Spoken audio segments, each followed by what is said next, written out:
محمد.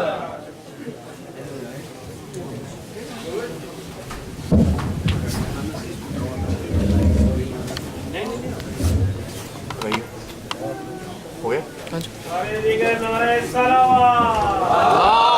اللہم صلی علی محمد وآل محمد.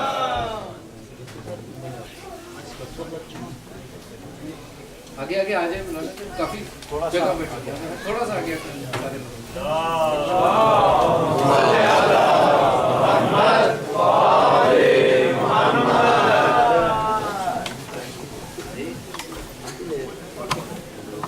محمد وآل محمد صلوات.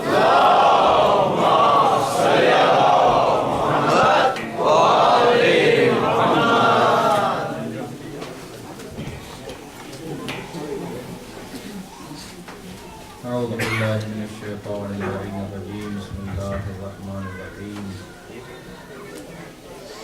الحمد لله رب العالمين. الصلاة والسلام على أشرف الأنبياء والمرسلين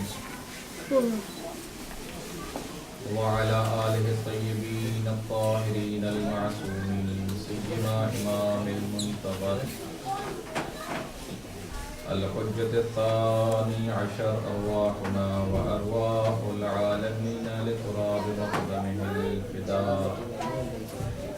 أما بعد فقد قال الله سبحانه تبارك وتعالى بسم الله الرحمن الرحيم قد جاءكم من الله نور وكتاب مبين وقال رسول الله صلى الله عليه وآله إني تارك فيكم الثقلين كتاب الله وعترتي أهل بيتي صلوات اللہم صلی علی محمد وآل محمد. آئیے مل کے امام زمانہ کی صحت و سلامتی کی دعا کریں. بسم اللہ الرحمن الرحیم.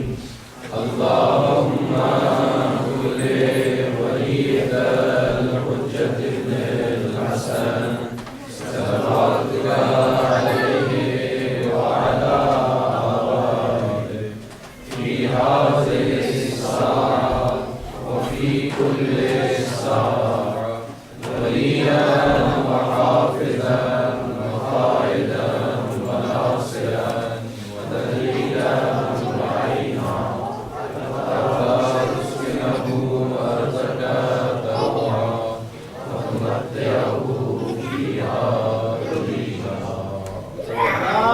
اللہم صلی علی محمد وآل محمد. مجلس کی قبولیت کے لیے باواز بند صلوات کریں.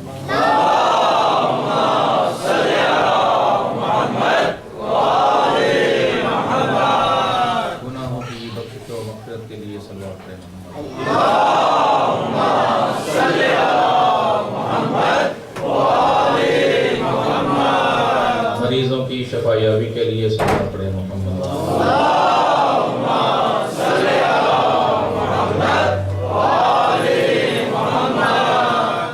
مومنین کی حاجت روائی کے لیے صلوات پڑھیں. اللہم صلی علی محمد وآل محمد. امام زمانہ کی رضا و خوشنودی کے لیے صلوات پڑھیں. اللہم صلی علی محمد وآل محمد. پروردگار سے دعا ہے کہ آپ مومنین کا اس پر شہزاد تشریف لانا اپنی عبادت میں شمار فرمائے اور بارگاہ حسینی میں جو حاجات لے کر آئے ہیں پروردگار مظلوم کربلا کے سکتے جو ان تمام حاجتوں کو پورا فرمائے. دعا ہے مریضوں کے لیے جنہوں نے التماس دعا کہا ہے، جو مریض ہیں یہاں پہ مریض ہیں یا آپ کے گھر والے دوست احباب جاننے والے جو بھی مریض ہیں پروردگار بیماری کربلا کے صدقے میں ان سب کو شفاء کلی عطا فرمائے. مل کے صلوات پڑھیں. محمد وآل محمد.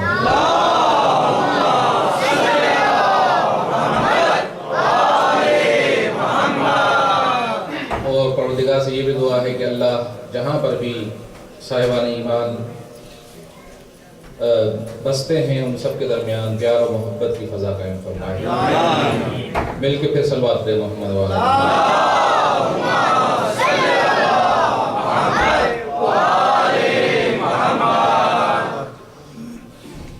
یہ شرح محرم کی مجالس کا سلسلہ تقریباً آخری مجلس ہے شریک، اور اہمیت کے لحاظ سے آج کی شب نہایت ہی اہم شب ہے عشر محرم کے حوالے سے، اور اسی وجہ سے آپ مومنین اور عزادار یہاں پہ جمع ہوئے ہیں تاکہ شہزادی فاطمہ زہرا سلام اللہ علیہ کو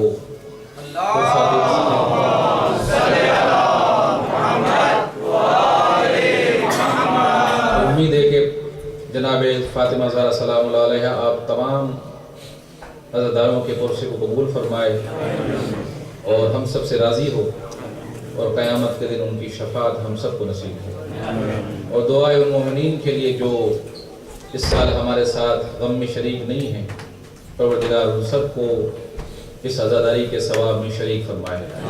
مل کے صلوات پڑھیں محمد وآل محمد۔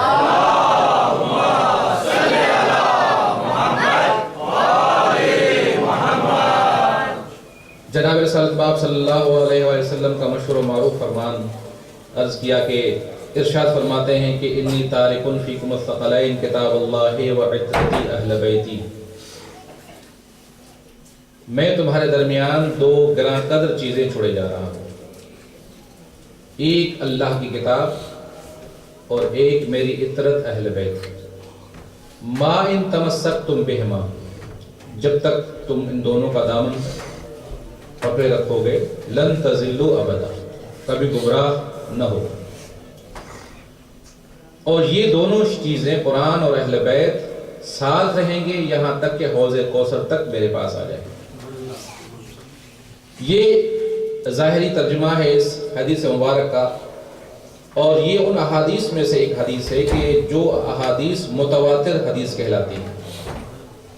متواتر حدیث اس کو کہا جاتا ہے کہ جس کے بارے میں یقین ہوتا ہے کہ پیغمبر نے یا امام نے اس حدیث کو ارشاد فرمایا، مختلف راویوں سے، مختلف راویوں کے چین سے اگر کوئی حدیث صحیح و سند چین سے اگر ہم تک پہنچے، کثرت کے ساتھ ہو، تو ایسی حدیث کو متواتر حدیث کہا جاتا ہے۔ اور جتنی بھی اقسام ہیں احادیث کی، ان احادیث کے اقسام میں سب سے زیادہ قابل اعتماد حدیث متواتر حدیث ہوتی ہے، اور یہ حدیث متواتر فقط اہل تشیع کے پاس نہیں ہے، بلکہ تمام برادران اہل سنت، تمام مسلمانوں کی کتب میں یہ حدیث متواتر حیثیت رکھتی ہے۔ لہٰذا اس حدیث کی اہمیت زیادہ ہو جاتی ہے کیونکہ اس کا جو اسٹیٹس ہے وہ متواتر اسٹیٹس ہے، اور تمام مسلمانوں کے درمیان یہ حدیث کتابوں کے اندر آپ کو نظر آئے گی۔ لہٰذا اس حدیث شریف کو کہ جو پیغمبر نے اپنی زندگی کے لیے، اپنی زندگی کے اندر مسلمانوں کے لیے ایک راہ نجات کا ذریعہ قرار دیا، ایک صراط مستقیم کا راستہ دکھایا، اس حدیث کے ذریعے سے اگر سارے مسلمان اس حدیث پر عمل کریں تو دنیا کے اندر مسلمانوں کے درمیان اختلاف ہی ختم ہو جائے۔ میں جو نئے مومنین حضرات آئے ہیں ان کے لیے ایک خلاصہ عرض کر رہا ہوں کہ تمام مسلمان اگر اس حدیث پر عمل کر دیں، قرآن اور اہل بیت کا دامن پکڑ لیں، تو دنیا کے اندر پھر مسلمانوں میں اختلاف نہ رہے گا، مسلمانوں کا عقیدہ ایک ہو جائے گا، مسلمانوں کا عمل ایک ہو جائے گا، مسلمانوں کا کردار ایک ہو جائے گا۔ تو اگر اس حدیث پر عمل کیا جائے، اور پیغمبر صلی اللہ علیہ وسلم نے آخری زندگی کے اندر جس حدیث کو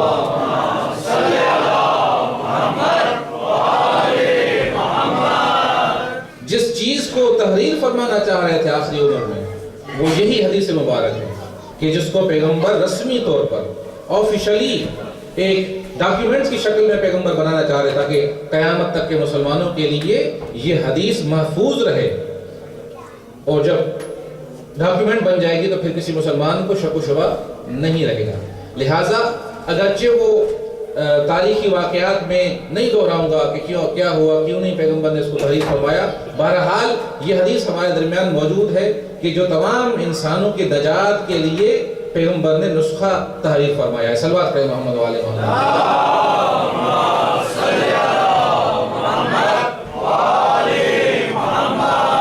یا دوسرے لفظوں میں یہ کہوں آپ کی بارگاہ میں کہ دین اور اسلام جو پروردگار عالم نے ہماری ہدایت کے لیے بھیجا ہے، دین اور اسلام کا جو سورس ہے وہ قرآن اور اہل بیت ہے. دین کو اگر سمجھنا ہے، اسلام کو اگر سمجھنا ہے تو قرآن اور اہل بیت سے ہی ہمیں دین سمجھ میں آئے گا. پروردگار عالم نے جب قرآن کو بھیجا تو فقط قرآن کو نہیں بھیجا بلکہ اس کے ساتھ ایک معلم کو بھیجا، ایک تفسیر بیان کرنے والے کو بھیجا، ایک تفسیر بیان کرنے والے کو بھیجا. کہ جس طرح سے قرآن مجید میں اللہ نے فرمایا کہ تمہارے پاس قد جاءکم من اللہ نور و کتاب مبین، تمہارے پاس ایک کتاب آئی ہے اور ایک نور آیا ہے جو کتاب کو تفصیل سے بیان کرنے والا ہے، زبان سے بیان کرے گا اور عمل کے ذریعے سے بیان کرے گا. لہذا پیغمبر نے اپنی زندگی کے بعد، اپنی زندگی جب ختم ہو رہی تھی تو اپنی جگہ پر اہل بیت کو قرار دیا تاکہ پیغمبر کے بعد قرآن مجید کے ساتھ اہل بیت کا جب بیان رہے گا، جب ان کی تفسیر رہے گی، جب ان کا کلام رہے گا، جب وہ معلم رہیں گے قرآن کے، تو پھر صحیح طور پر انسان کو دین بھی سمجھ میں آئے گا اور اسلام بھی سمجھ میں آ جائے گا. صلوات پڑھیں محمد والے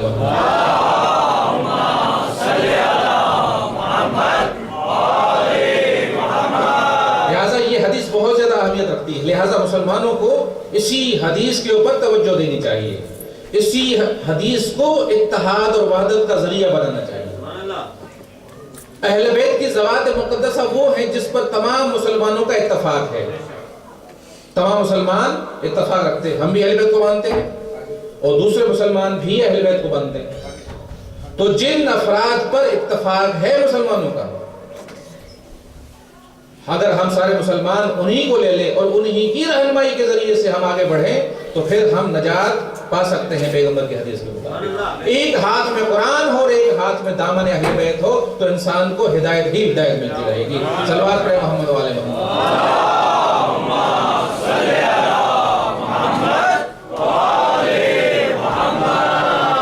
لہذا قرآن اور اہل بیت دین کا ایک قانون ہے، ایک کانسٹیٹیوشن ہے، ایک قانون ہے کہ جو اللہ نے قرآن اور اہل بیت کی شکل میں ہمارے لیے قرار دیا ہے. یہی ہمارے دین ہے. جو ہمیں چیز چاہیے یہاں سے ملے گی، جس چیز کا ہمیں علم چاہیے قرآن اور اہل بیت سے ملے گا. قرآن اہل بیت کی بات کی تفسیر کرے گا اور اہل بیت قرآن کی بات کی تفسیر کرے گا. پیغمبر نے کیا فرمایا؟ یہ ساتھ رہیں گے، یہ ایک دوسرے سے جدا نہ ہوں گے. عزیزو، دنیا کے اندر ساتھ وہی رہ سکتا ہے، ساتھ ایک دوسرے انسان کے ساتھ، یعنی دو دوست ساتھ اسی وقت رہ سکتے ہیں جب دونوں کے مزاج میں ہم آہنگی پائی جاتی ہو. اگر دو افراد آپس میں مزاج میں ہم آہنگی نہیں رکھتے، خیالات میں ہم آہنگی نہیں ہے، طریقہ کار میں ہم آہنگی نہیں ہے، خیالات نہیں ملتے، عادتیں نہیں ملتی، شوق آپس میں نہیں ملتے، تو وہ کبھی ساتھ نہیں رہ سکتے. ساتھ وہی رہ سکتے ہیں کہ جن کا مزاج ملتا ہو، جن کا خیال ملتا ہو، جن کا عقیدہ ملتا ہو. لہذا پیغمبر نے قرآن اور اہل بیت کو ساتھ رکھ کے یہ بتایا جو قرآن کا نظریہ ہے وہی اہل بیت کا نظریہ ہے، جو اہل بیت کا نظریہ ہے وہی قرآن کا نظریہ ہے. صلوات علی محمد و آلہ.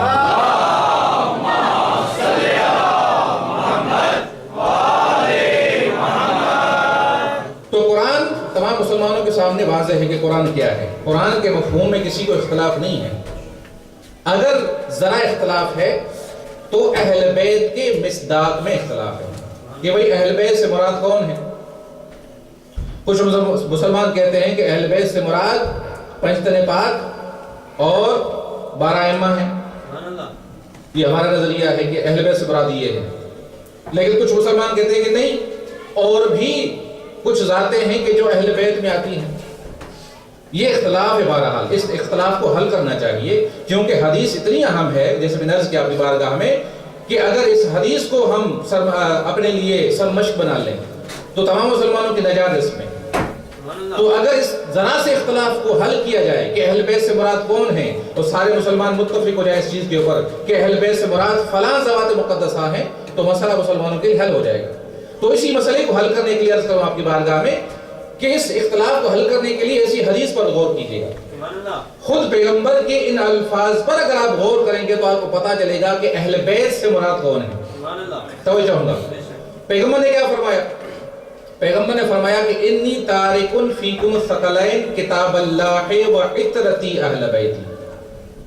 میں تمہارے درمیان قرآن اور عطرت اہل بیت چھوڑے جا رہا ہوں. دو لفظ استعمال کیے پیغمبر نے. ایک اطرت کا لفظ استعمال فرمایا اور ایک اہل بیت فرمایا. توجہ ہوں گا, ایک اطرت کا لفظ استعمال فرمایا اور ایک اہل بیت کا لفظ استعمال فرمایا. مسلمان کہتے ہیں کہ اہل بیت سے مراد وہ ہیں کہ جو گھر والے ہیں, گھر میں اولاد بھی ہوتی ہے.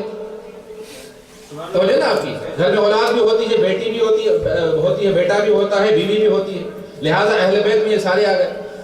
ازواج بھی اہل بیت کے دائرے میں آ جاتے ہیں.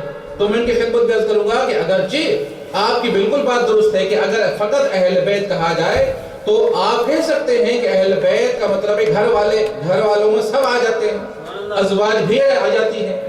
تو میں ان کی بارگاہ میں عرض کروں گا کہ اگر پیغمبر صلی اللہ علیہ وآلہ وسلم نے اگر یہ ارشاد فرمایا ہوتا انی تارک فیکم الثقلین کتاب اللہ و اہل بیتی, تو پھر تو آپ کی بالکل بات درست تھی کہ اہل بیت کا پیغمبر نے لفظ استعمال فرمایا اور اہل بیت میں یہ سارے افراد آ جاتے ہیں. لیکن میں آپ کے بارگاہ میں عرض یہ کروں گا کہ تمام کتب نے یہ لکھا کہ پیغمبر نے فرمایا انی تارک فیکم الثقلین کتاب اللہ و عطرتی اہل بیتی, عطرت کا لفظ استعمال فرمایا ہے.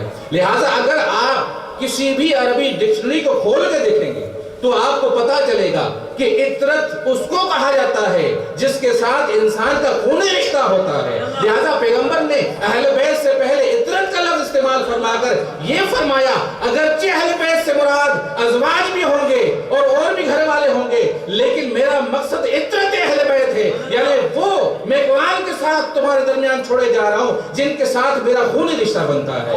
صلوات پڑھیں محمد والے.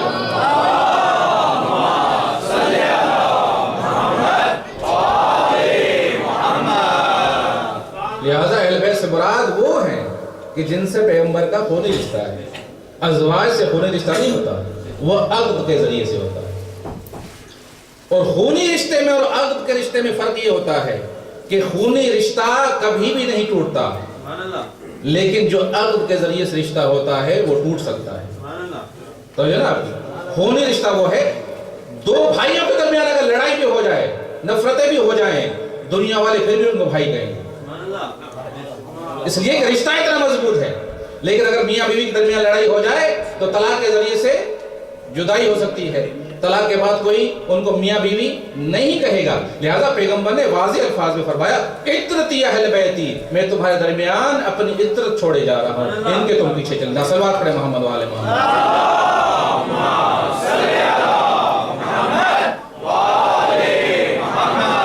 اچھا, یہاں پر ایک جملہ اور احادیث میں ذکر کیا گیا, اسی حدیث میں ایک اور طرح سے بھی اس حدیث کو نقل کیا گیا. بعض لوگ کہتے ہیں کہ پیغمبر نے فرمایا انی تارک فیکم الثقلین کتاب اللہ و سنتی. یہ تو بہن درمیان ایک تو قرآن چھوڑے جا رہا ہوں اور ایک اپنی سنت. توجہ ہوں گا, سنت کا لفظ استعمال کیا. اور مزے کی بات یہ ہے کہ جتنی حدیثیں حدیث ثقلین کے طور پر نقل ہوئی ہیں, کم میں سنتی کا لفظ آیا ہے, زیادہ میں عطرت اہل بیتی کا لفظ تمام کتب شیعہ اور سنی کے اندر اس کا تذکرہ ہے. تو میں ان کی بارگاہ میں عرض کروں گا کہ جو سنتی کے قائل ہیں وہ اگر سنتی کے قائل ہیں تو وہ عطرت اہل بیتی کا انکار نہیں کر سکتے, اس لیے کہ وہ بھی کتابوں کے اندر موجود ہے, وہ بھی کتابوں میں حدیث پائی جاتی ہے, بلکہ کثرت کے ساتھ پائی جاتی ہے. اکثر راوی جو روایت کرنے والے ہیں عطرت اہل بیتی کے ساتھ روایت کیا ہے حدیث ثقلین کو. چلو اگر مان بھی لے کہ پیغمبر نے فرمایا کہ میں تمہارے درمیان قرآن اور اپنی سنت چھوڑے جا رہا ہوں, تم ان کے پیچھے چلنا, ان کا دامن پکڑنا, اگر ہم مان بھی لیں تو اس حدیث کا جس میں عطرت کا لفظ ہے اس کا انکار نہیں کر سکتے, وہ بھی صحیح سند ہے, وہ بھی متواتر ہے. تو پھر ہم دونوں حدیثوں کو ملائیں کیسے؟ اگر ہم چاہیں اس حدیث کو بھی نہ چھوڑیں جس میں سنتی کا لفظ ہے, اور اس حدیث کو بھی نہ چھوڑیں جس میں عطرتی اہل بیتی کا لفظ ہے, دونوں کو اگر ہم لیں تو ہم دونوں حدیثوں کو جمع کیسے کریں گے, کس طرح سے ان کو ملائیں گے؟ تو ملانا اس طرح سے ہوگا, اگر ہم دونوں حدیثوں کو ملائیں تو نتیجہ یہ بنتا ہے کہ پیغمبر ارشاد فرمانا یہ چاہتے ہیں کہ میں تمہارے درمیان قرآن چھوڑے جا رہا ہوں اور ایک سنت چھوڑے جا رہا ہوں, اور میری سنت تمہیں میری اہل بیت سے ملتی رہے گی. صلوات پڑھیں محمد والے محمد. محمد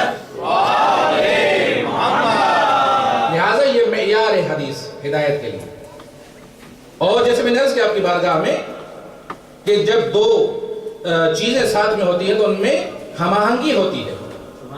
پیغمبر نے فرمایا کہ دونوں ساتھ رہیں گی، قیامت تک یہ ساتھ رہیں گی. یہ ساتھ رہنا علامت ہے کہ ان میں ہم آہنگی پائی جاتی ہے، ان کا مزاج ایک ہے، ان کا خیال ایک ہے. لہٰذا اگر اہل بیت کو ابھی تک ہم نہیں سمجھے کہ اہل بیت سے مراد کون ذوات مقدسہ ہیں، تو آئیے ہم اس حوالے سے قرآن اہل بیت کو پہچاننے کی کوشش کریں، کیونکہ پیغمبر نے ان کو دونوں کو ساتھ قرار دیا. قرآن کو پہچانو اور پھر دیکھو کہ وہ صفت کس پہ پائی جاتی ہے.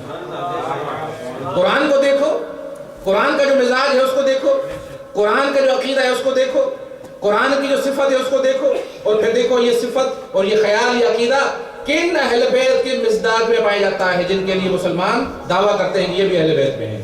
اگر وہ صفت، وہ خیال، وہ عقیدہ، وہ ہم آہنگی ان میں پائی جاتی ہے جو قرآن کے ساتھ ہے، تو ہم ان کو اہل بیت ماننے کے لیے تیار ہیں. صلوات پڑھیں محمد و آل محمد.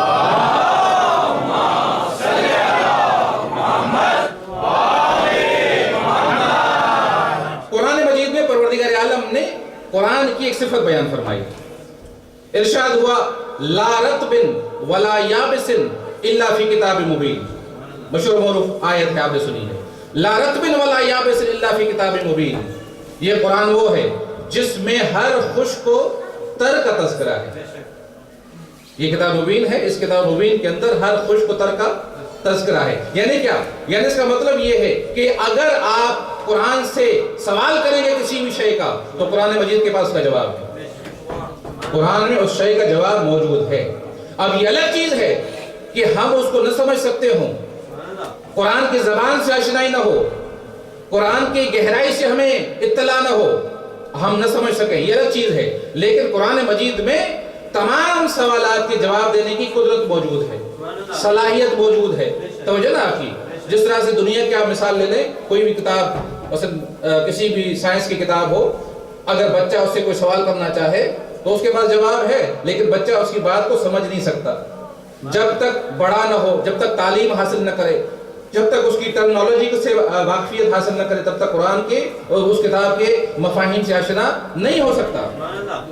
قرآن بھی اسی طریقے سے ہے. قرآن کا دعویٰ ہے کہ ہر خشک و تر اس کے اندر موجود ہے. لہٰذا جو بھی آپ قرآن سے سوال کریں گے، قرآن کے اندر وہ سوال کا جواب موجود ہے. ممکن ہے ہمیں سمجھ میں نہ آئے، مجھے سمجھ میں نہ آئے، لہٰذا قرآن کے اندر ہر چیز کا علم ہے. لہٰذا ماننا پڑے گا جس کو پیغمبر نے قرآن کے ساتھ اہل بیت کے طور پر قرار دیا ہے، وہ بھی ذوات مقدسہ ایسی ہوں جن کے پاس ہر شے کا علم ہونا چاہیے. جب کوئی سوال کرے تو وہ یہ نہ کہتے ہوئے نظر آئے کہ ہمیں اس کا علم نہیں ہے.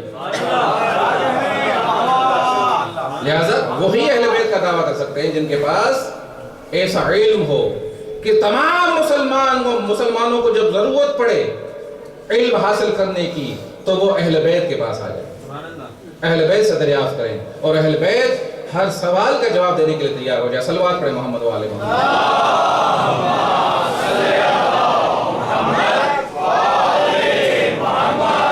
دوسری صفت قرآن مجید کی جو پروردگار عالم نے بیان فرمائی، ارشاد ہوتا ہے افلا یتدبرون القرآن. کیا تم قرآن مجید میں غور نہیں کرتے، سوچتے نہیں ہو قرآن کے آیتوں کے بارے میں؟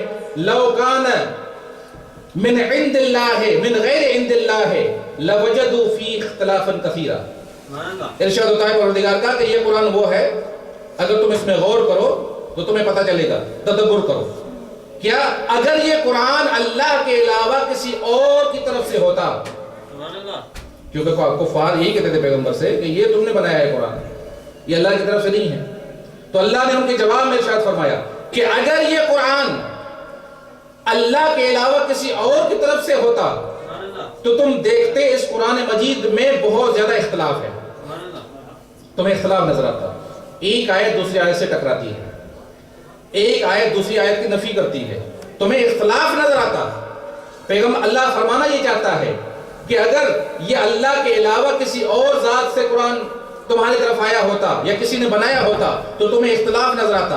ابتدائی آیتیں کچھ کہہ رہی ہیں، آخری آیتیں کچھ کہہ رہی ہیں، درمیانی صورتیں کچھ اور کہہ رہی ہیں، تمہیں اختلاف نظر آتا.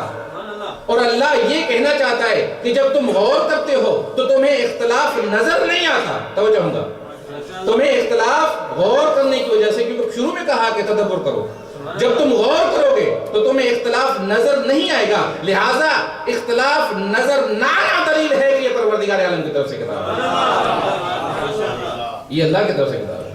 عام انسان آج ایک بات کہی، سال کے بعد ممکن ہے وہ بھول جائے اور آپ کوئی اور بات سنیں ان سے۔ آج جو بات کہی ہے، مہینے کے بعد ایسی بات کہیں جو اس کے ساتھ کنٹرڈکشن رکھتی ہے، تضاد رکھتی ہے، ہو سکتا ہے انسان کو، یعنی وہ کتاب جو 23 سال کے درمیان نازل ہوئی ہے، اگر غیر اللہ کی طرف سے ہوتی تو بنانے والا کچھ بھول جاتا کہ بھائی 10 سال پہلے کیا کہا تھا ہم نے، 3 سال پہلے کیا کہا تھا، کنٹرڈکشن ہو جاتا، تضاد ہو جاتا۔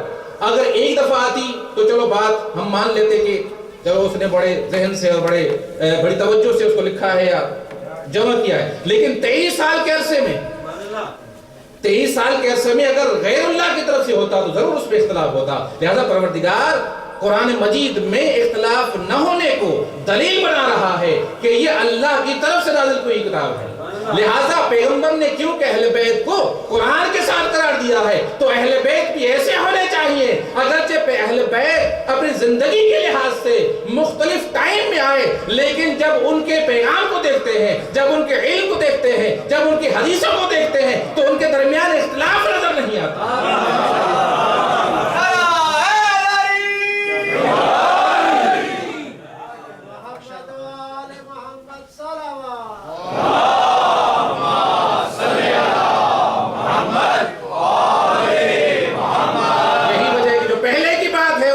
وہی بات ہے، درمیانے کی بھی وہی بات ہے، سب کی بات ایک جیسی ہے۔ صلوات پڑھیں محمد و آل محمد۔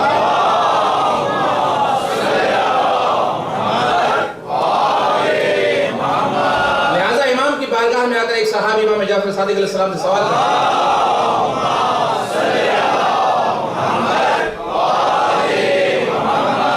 عرض کے مولا ہم آپ سے حدیثیں سنتے ہیں، آپ کے والد بزرگوار امام باقر علیہ السلام سے بھی ہم نے حدیثیں سنی،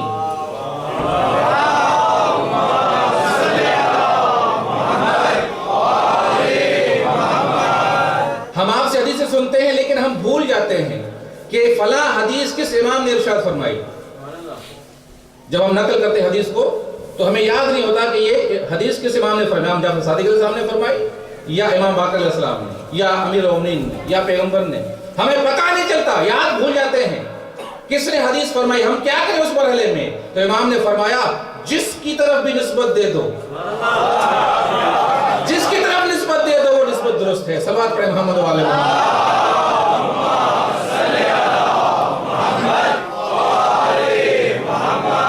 لہٰذا نہ قرآن کی آیتوں میں تضاد، نہ اہل بیت کے بیان میں تضاد، نہ ان کے فرمان میں تضاد۔ یہ الگ بات ہے کہ ہماری کم علمی کی وجہ سے، ہماری کم علمی یا جہالت کی وجہ سے ہم سمجھیں کہ یہ آیت اس آیت سے ٹکراتی ہے، یہ حدیث اس حدیث سے ٹکراتی ہے، لیکن اگر ہم علم کے گہرائی میں جائیں، علم ہمیں حاصل ہو جائے اہل بیت کے دروازے سے، تو پھر ہمیں سمجھ میں آ جائے گا یہ ظاہری طور پر تو تضاد رکھتی ہیں، پروردگار نے اس کو امتحان کے لیے اسے رکھا ہے، لیکن اگر گہرائی میں جائیں گے تو ان میں کوئی تضاد نہیں ہے، ایک آیت دوسری آیت کی تفسیر کرتی ہے۔ صلوات پڑھیں محمد و آل محمد۔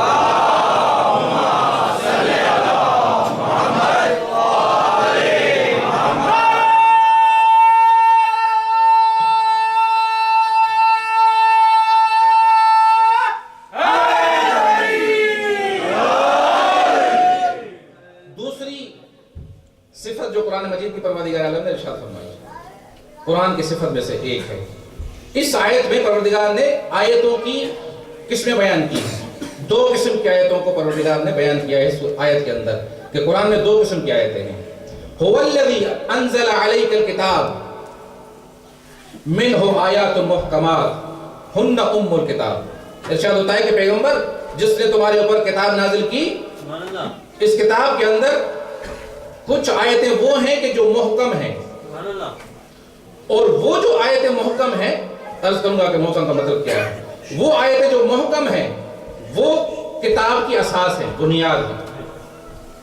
وَأُخَرُ مُتَشَابِهَاتِ، اور کچھ آیتیں ایسی ہیں کہ جو متشابہ آیتیں ہیں۔ توجہ کی نا، 2 قسم کی آیتیں، کچھ آیتیں محکم ہیں کہ جو اصل کتاب کی ہے، جو بنیاد کی کتاب کی، اور کچھ آیتیں ایسی ہیں جو متشابہ ہیں۔ پھر فرماتا ہے پروردگار عالم فَأَمَّا الَّذِينَ فِي قُلُوبِهِمْ زَيْغٌ فَيَتَّبِعُونَ مَا تَشَابَهَ مِنْهُ ابْتِغَاءَ الْفِتْنَةِ وَابْتِغَاءَ تَأْوِيلِهِ۔ فرماتے ہیں کہ جو لوگ جن کے دلوں کے اندر کھوٹ ہے، جن کے دلوں کے اندر کھوٹ ہے، وہ کیا کرتے ہیں؟ متشابہ آیتوں کو فالو کرتے ہیں، محکم آیتوں کو چھوڑ دیتے ہیں، متشابہات کو فالو کرتے ہیں۔ کیوں؟ مقصد بیان کیا پروردگار نے، ابتغاء الفتنہ، لوگوں کے درمیان فتنہ کرنے کے لیے، لوگوں کے درمیان اختلاف قائم کرنے کے لیے، لڑوانے کے لیے، فتنہ قائم کرنے کے لیے۔ اور پھر فرمایا پروردگار نے وَمَا يَعْلَمُ تَعْوِيلَهُ إِلَّا اللَّهُ وَالرَّاسِخُونَ فِي الْعِلْمِ۔ اور یہ جان لو کہ ان آیتوں کی تفسیر اور تعویل اور حقیقت اللہ جانتا ہے یا وہ لوگ جانتے ہیں جن کا علم میں گہرائی، جن کو علم کے اندر گہرائی حاصل ہے۔ یہ ظاہر ترجمہ ہے اس آیت کا کہ پروردگار نے اس میں دو قسم کی آیت کو بیان کیا، ایک محکم آیتیں ہیں اور ایک متشابہ۔ محکم آیتیں وہ ہوتی ہیں کہ جس کا مفہوم بالکل واضح ہے، جس میں دو رائے نہیں ہے، توجہ ہوں گا، جس میں دو رائے نہیں ہے، دو نظریے نہیں پائے جاتے، سارے جب اس کو پڑھتے ہیں تو ایک ہی معنی لیتے ہیں، ایک ہی مفہوم ان کے ذہن میں آتا ہے۔ جس طرح سے بسم اللہ الرحمن الرحیم الحمدللہ رب العالمین، تمام تعریفیں اس پروردگار کے لیے جو عالمین کا رب ہے۔ اب کسی بھی قرآن کے ترجمے کو آپ اٹھا لیں، کسی بھی تفسیر کو آپ اٹھا لیں، تمام مسلمانوں کی تفسیریں ترجمے کہیں گے یہی میننگ بتائیں گے، تمام تعریفیں اس ذات کے لیے کہ جو عالمین کا پروردگار ہے۔ توجہ آپ کی، تو یہ وہ آیتیں ہیں جو محکم ہیں، جن کی میننگ واضح ہے، جن میں کنفیوژن نہیں ہے، دو دو چار کی طرح اس کا ترجمہ ہے، تو ان کو کہتے ہیں محکم آیتیں جن کا مفہوم واضح ہے۔ اللہ فرماتا ہے کہ یہ جو آیتیں ہیں اس قسم کی، یہ وہ آیتیں ہیں کہ جو بنیاد ہیں اصل میں قرآن کی، اصلی آیتیں یہ ہیں جو بنیاد ہیں، اساس ہے قرآن کی۔ پھر فرمایا متشابہ آیتیں ہیں، کچھ متشابہ آیتیں ان کے مقابلے میں، محکم کے مقابلے میں، کیونکہ محکم واضح آیتیں ہیں، متشابہ وہ آیتیں ہیں جن کا مفہوم دو ہو سکتے ہیں، تین مفہوم ہو سکتے ہیں۔ ایک کی رائے کچھ ہوگی اس آیت کے ترجمے کے بارے میں یا تفسیر کے بارے میں، کسی کی رائے کچھ اور ہوگی۔ توجہ ہوں گا، دو قسم کی آیتیں ہیں، اور یہ جو متشابہ آیتیں ہیں، پھر ایک جگہ پر قرآن مجید پروردگار نے ارشاد فرمایا کہ یہ جو متشابہ آیتیں جن میں کئی معنی پائی جاتی ہیں، اگر ان آیتوں کو محکم آیتوں کی طرف پلٹائیں گے تو ان کا معنی واضح ہو جائے گا، پھر یہ متشابہ آیتیں بھی محکم بن جائیں گی۔ یعنی نتیجہ یہ ہوا کہ پروردگار عالم نے قرآن مجید میں محکم آیتیں بھی رکھی ہیں، متشابہ آیتیں بھی رکھی ہیں، لیکن ظاہری طور پر وہ متشابہ ہیں، لیکن اگر تدبر کیا جائے تو وہ متشابہ آیتیں بھی محکم بدل جائیں گی، وہ بھی محکم ہو جائیں گے، وہ بھی واضح ہو جائیں گے۔ لہذا نتیجے کے طور پر قرآن پورا محکم ہو جائے گا، پورا واضح ہو جائے گا۔ لیکن سوال یہ ہے کہ پروردگار عالم نے محکم آیتیں اور متشابہ آیتیں رکھی کیوں ہیں؟ اس کا فلسفہ کیا ہے؟ توجہ ہوں گا، محکم آیتیں اور متشابہ آیتیں رکھنے کا فلسفہ کیا ہے؟ ساری محکم ہوتی، ساری واضح آیتیں ہوتی، سب کو سمجھ میں آتی، الحمدللہ رب العالمین کی طرح ہوتی، سب سمجھتے یہی، تو پھر لڑائی نہیں ہوتی۔ پھر کوئی نے کہتا کہ میرا عقیدہ یہ ہے اور قرآن کی دلیل یہ ہے، پھر دوسرا کہتا میرا تمہارے عقیدے کے برخلاف عقیدہ ہے اور قرآن کی دلیل یہ ہے، تو پھر یہ چیزیں نہیں ہونی تھی۔ پروردگار عالم نے کیوں ان دو آیتوں کو محکم، کچھ آیتیں محکم کچھ متشابہ رکھی ہیں؟ وجہ کیا ہے اس کی؟ وجہ اس کی یہ ہے کہ پروردگار عالم چاہتا تھا کہ جب میں نے قرآن نازل کیا ہے تو کہیں ایسا نہ ہو کہ لوگ وارثان قرآن کو چھوڑ دیں اور قرآن کے پیچھے لگ جائیں، وارثان قرآن کے دروازے پر ان کو آنا پڑے متشابہ آیتوں کو سمجھنے کے لیے۔